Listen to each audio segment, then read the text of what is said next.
Hello and welcome to the RightNOW podcast. My name is Derek Distin, Senior Director of Customer Experience here at Rightworks.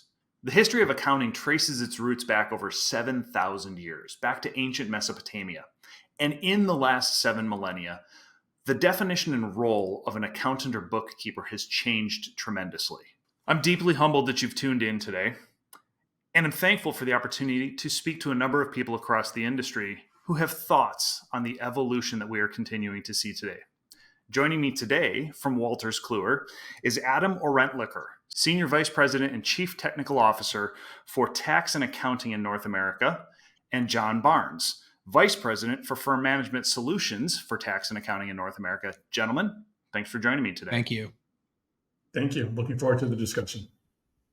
So let's start off real quick with just a level set. I stumbled over my tongue. It's a little bit of a word salad to get out the titles, and I want to make sure that we're doing you guys justice to the positions that you've earned. But just from a high level, if anybody's not familiar with Wolters Kluwer, talk to me just briefly. What is it that WK does? Wolters Kluwer, think of Wolters Kluwer as really a Dutch-based professional services company.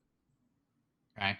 So it's existed for well over 100 years in the industry, and it really enables our customers with, let's call it, software solutions and services across legal, tax, finance, audit, risk, compliance, as well as health markets. We have thousands of companies worldwide, as I said. Well over 100 years old. I believe it's actually 188 years old now, given it's 2024. 188 years old feels very old. But then you just heard me mention that accounting has been around for over 7,000 years. So despite how long y'all have been providing some solutions, it's a drop in the bucket compared to where this profession has been. So let me ask the question then. What challenges do you see that are unique to the profession today that may not have existed 188 years ago? John, I guess I'll go first on this one. So I think that the biggest challenge and opportunity for tax and accounting firms, or even just accounting firms today, is about moving away from just traditional bookkeeping, tax, and accounting services, and being viewed or perceived by customers as strategic advisors. So really driving more strategic advice in an advisory perspective, or from an advisory perspective. Over the past many years, you go back, even 20 years ago, the amount of paper was exponentially greater than even it is today. It's not like there's not a lot of paper in accounting today. Like, my gosh. But the reality is there has been a significant transformation over the past few years. And a lot of that is driven by technological advancements or software advancements, but also changing expectations of clients. And then, of course, just the overall complexity of the business environment and the economic climate in which the profession and our firms operate. Compliance itself, tax compliance, is not enough to just stay ahead. Yeah, I would agree with that, Adam. I think really the challenge that firms are facing is that everything's evolving. Things are evolving outside of the accounting profession, but that's also driving change within the accounting profession as well. And it's really an interconnected landscape right now. And you add to that some of the other things that firms are facing. It's the staffing issues, finding the right staff while all these things are changing as well, and being able to make sure that staff is educated and are really able to use some of the technological solutions and innovations that we're seeing coming into the marketplace. Accounting firms have been adopting technology forever. They really have. But the pace of change, I think, is what's really been challenging for them. And it's not just the technology that they work with, but it's also the technology that their customers work with as well. And so I think there's a great opportunity for firms to start to leverage a lot of the information that they have already in their applications and within their offices to actually be much more advisory, as Adam noted. But they need to change the way that they actually educate their staff and leverage those solutions in order for them to do that. So what's the biggest challenge then that's facing someone who's trying to consider moving towards a advisory services style business? That's really a great question. I really see firms facing a few different things that are keeping them from getting there if they haven't already. One, in order for them to move to an advisory model, they are going to be challenged with just doing the work they do today. We just got out of a very busy season. As we all know, going through tax season is always challenging. So how do you find the time to take to actually become more advisory for your clients during that season and outside that season? So some of that is finding ways to add more efficiency around what you do in your office. By doing that, you then free up more time for that staff to actually become much more advisory, to do more analytics, to understand their customers better. So that's the first thing. The second is actually being able to get access to the data. One of the traditional challenges that firms had faced was their data was sitting in a desktop, sitting on some computer.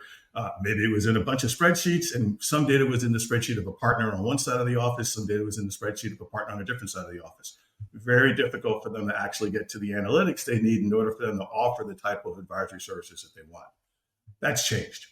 Many of the solutions that are available today gives them access to that data, and the analytics that are necessary are really starting to evolve. Adam talked about emerging technology, AI, artificial intelligence, machine learning, analytics, data lakes, all these cool things that people talk about, but they're real.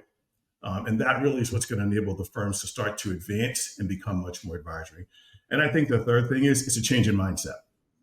Not waiting for the customers to come to them, but really digging into what the customer's needs are, understanding what they're trying to do with their business, and then changing their mindset from offering their traditional accounting services to really looking at, okay, what else can we do? Some of that may be things that the firm can do, but some of that may also be things that the firm's partners can do. And I'll add just one thing onto what John said. I think that the technology climate has also changed, right? John mentioned the importance of data, accessing data, driving towards data-driven decision-making.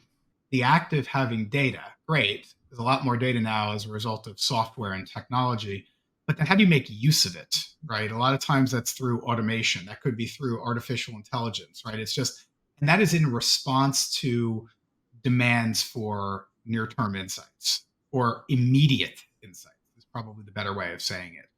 And they just, customers, clients want accountants to provide guidance, strategic guidance to help identify growth opportunities and help them navigate their business environment and business climate.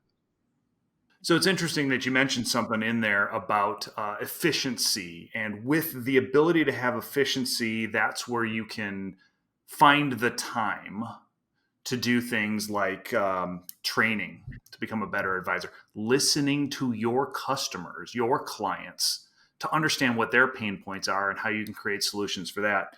So speaking on to that, creating solutions, what is it that you guys see as the opportunity, or what is the solution that you're trying to present into this technological climate that has changed? Well, Wolters Kluwer, CCH, has been providing solutions to our clients for quite a while. And Adam noted that when he talked about what we do. One of the things that we've been doing, and we've been doing it for the past decade, is bringing together solutions that allow clients to get access to more streamlined workflows, but also get access to their data. An example of that is a CCH Access platform. What many people might not know is that platform is 10 years old. It started with 5 core modules around what we call the Common Core database. And the vision was, by allowing you to get access to all of the information across all of your different work streams, you'll become much more efficient and effective at what you do. Well, that initial solution that started with 5 modules now has over 15, it might be around 20. So what we've been able to do is continue to look at the different workflows and different challenges that firms are facing and continue to add more capabilities that accesses that core data. By doing that, that's how we're allowing the firms to become much more efficient. They aren't trying to cobble together multiple solutions that are across different platforms. They can use one. Now, I will say, we also do realize we don't do everything. And so we also have created the ability for our customers to connect our platform with other solutions so they can also leverage data and workflows and streamline those as well. And so that's how we're looking at how different ways that we can actually help a firm become much more modern, continue to advance as we bring solutions to them, because they're not necessarily going to develop them themselves, but also evolve as we add in capabilities through AI and ML, as we look at different ways that we can become much more interconnected with new solutions, that's helping those firms evolve as well. And to add on to what John is saying, John said very clearly, right? CCH Access, 10 years old. It's a modern cloud-based tax and accounting platform that a firm of all ranges of sizes and complexities can effectively leverage to serve their clients. Now it's grown to over 20 modules, and from an overarching strategy perspective, talking about enabling access to data. This is through modern data analytics techniques, like this fairly robust and modern APIs that we're enabling with a developer portal and marketplace model. And the values of basically the values of APIs in this type of context is enabling much more rapid leverage of data, whether that be through third-party solutions, third-party to us, meaning like ISVs or partners of ours, or through applications that could be created by either a consultancy or an internal IT shop. In addition to unlocking access to data, my number two would be around enabling data analytics, right? Through both business intelligence as well as descriptive and predictive data analytics to really help partners and advisors, present advisory opportunities for their clients in a variety of ways. That could be through enabling them to understand what tax law or what tax guidance is applicable to a given client at the time of need. That's just one example, right? Or to enable the partner of a firm to optimize billing rates for a given scope of return complexity. That's another. And then you go all the way forward, even beyond like data analytics to generative AI, and the scenarios are near endless. And I mean, that's really what we're trying to enable here, what we are enabling as part of our CCH Access platform. Let's say that I have properly set my goals. I know where I want to go. We've got sort of this idea in place. What KPIs or metrics should I see moving positively, either increasing, that in a way we want, or decreasing in a way that we want to move away from, if I've adopted a more modern technological stack and set of procedures? Well, I think if you go back to Adam's answer, some of this will depend on the problem you're trying to solve. If your goal is to add more efficiency or effectiveness, then you're looking at job productivity, employee productivity, utilization rates. If you're doing something that's going to improve your client experience, you might look at something like the percent of new clients or percent of retention as a driver, and has that improved from the time that you implement the technology to where you are right now. If it was a billing solution, what's your turn time on your receivables? What are your payables look like? So a lot of it, I think, will really depend on what was that goal that you were setting when you're implementing the technology. But if you're looking at internal measures, again, it's that utilization rate, job productivity, job profitability, the typical things I think a firm might be looking at. I don't think those all go away because of technology. I think we just have the ability to measure them much more effectively. And I think one thing to think about also when we talk about the goals from a project, and Adam was correct about that, the thing that I see firms sometimes fall into as a trap is they have a goal, they have technology, they have a process, and then they try to make the technology fit their old process. Yeah. As opposed to say, you're implementing the technology because your old process didn't work. So why are we trying to make it, shoehorn it into that process? The whole process, let me step back. The objective of doing this is to enable you to have a better process. So really looking at the goal, but then looking at everything that you're doing around that goal and rethinking it, reinventing it, I think is really the challenge that firms are facing sometimes. Okay, so let's talk about AI. So John, I'm going to ask you, if you were to provide some advice to someone who is looking to implement AI into their stack, what advice would you give to someone to say, here are some things you should be considering? Start with, like you said, your problems. Identify your top 5 to 10 things that are workflows or areas that you're struggling with right now. So that's the first thing. I then look at those different areas and start to put them into categories. Are these manual tasks? Are they tedious? Are they repetitive? Those types of situations are typically ones where you can start to look at some of these solutions, and you might find something that you can implement more readily. You also, very often, when there are manual tasks, repetitive tasks, probably have the data that Adam talked about as well. So that's going to be available to you. The next thing I would always look at is within those problems, are these ones, as Adam noted, that can be leveraged or can be solved with some new technology that's coming out. He mentioned things like Copilot or the examples of ChatGPT.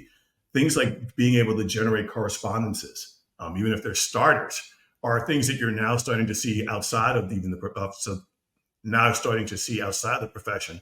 Why not bring them into the profession as well? Now, you have to make sure that they fit within what you're doing.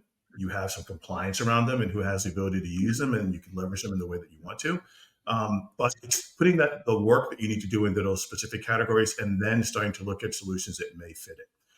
But when we talk about this, we're talking about something now.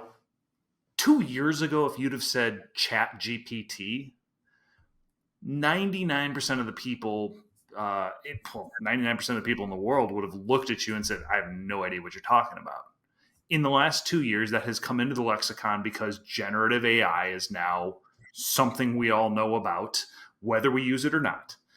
So if we look ahead, cast that vision forward the next 12 to 18 months, what do you see as changing in the industry, changing in this profession in the next year and a half? My thoughts on the next 12 to 18 months, it's somewhat aligned with a lot of what we talked about in this conversation. I think we're going to start to see firms offering more advisory services because there will be a greater drive to and enablement for insights that are generated and driven from artificial intelligence. That's number one. I would say, John mentioned automation, for example. I think that there will be an increasingly amount of automation away from things like of manual tasks, like data entry for tax returns, like compliance reporting, for example. I think we will start to see a lot more in the case of automation. I think we will also start to see tax planning and optimization opportunities that come up because, when you start thinking about what AI does well, like one of the things it can do is really look at anomalies and needle in a haystack and identify opportunities and optimizations that a human may not know exist. That's exactly what could be possible with planning and optimization. And one other topic that I don't think we've talked about here much is around audit. And that I really do think that it will enable the next generation of data-driven audit. It will automate audit procedures as well, reducing time and increasing accuracy. And in the end, reducing time and increasing accuracy generally means either more dollars or happier lives. Indeed. I appreciate your time. I'm going to wind this up with a couple of questions for each of you. And these are questions that I have asked of all my guests. So I want you to imagine yourselves standing with me in front of a time machine. DeLorean, phone booth, whatever you want. I don't care. And then I want you to forget about all the science fiction or science fact that we know about time travel or think we know. We're going to step into this time machine. We're going to hit a button and we're going to go back in time 10 years. And when we open the door, there's going to be a 10-year younger Adam and a 10-year younger John right in front of us. You will have 30 seconds before the time machine sucks you back in to give yourself one piece of advice. Adam, what advice are you going to give yourself? That's a loaded question, especially the 30-second cap, frankly. But I think for me, simply put for me, I would give myself two pieces of advice. And, I lead a global technology team. First thing is, my advice would be focus on inspiration, motivating, and empowering people. We talked a lot about the importance of people in this conversation. It is absolutely fundamental to success at scale. That's number one. I would say number two, make sure you make time for family. Those would be my simple two in 30 seconds. Great. You get sucked back. John, you're standing there. What's your piece of advice for yourself? Similar to Adam, I think what I would tell myself would be look outside of what you're doing today and look to other industries, other individuals and what are they doing that's really dramatically different than what you would have expected? And then start to model myself around some of the things that they're doing. Because I think we often get trapped in kind of the space that we're in. And looking outside is really one of the ways that we can start to advance. And a lot of that doesn't necessarily happen within our profession or even within what we're doing in our jobs. It's other things that you just didn't foresee coming. We're going to step back into the time machine, and I'm going to press another button. We're going to go forward from that point 20 years, from today 10 years. So now when we open the doors, you're going to be standing there seeing yourselves again, but it's yourself 10 years from now. 30 seconds before you get sucked back in. What one question do you have of yourself in 10 years? And John, I'll start with you on this one. Well, that's a really tough one. I guess the question I might ask myself is, what didn't you see that was right in front of you? So often you're walking down the street, you trip over something and it's right there. You don't know it's there because you're not paying attention to it. And wouldn't it be awesome if you could look into the future and you could tell yourself, you walk right by that opportunity. It was there the whole time and you just didn't know. So I think that might be something I might ask myself. I love that one. Adam? Who won the last 10 World Series? No. No, but I would say, what skills and approaches did you take that made you successful? Right now, some of that is like, that's now, what can you do now? Now I'm going back in the time machine. What can you do now to attempt to listen, learn, stay ahead of the curve, reinvent yourself, because the pace of change has been dramatic over the last few years, in order to actually make that real? Well, gentlemen, I want to thank you for your time tremendously. It has been a pleasure. Very, very deep thoughts on this. And clearly you guys both care about the human being behind the profession and the software as well. So I thank you for that. And thank you, dear listener, for tuning in today. To put a twist on an ancient Chinese proverb, the best time to have planned for the future was years ago. The second best time is right now. Join us in Austin, Texas, May 14th through the 16th for Right Now, the essential event for the tax and bookkeeping professional. Gentlemen, John, Adam, again, thank you so very much for your time today. It has been a pleasure. Thank you. Thank you.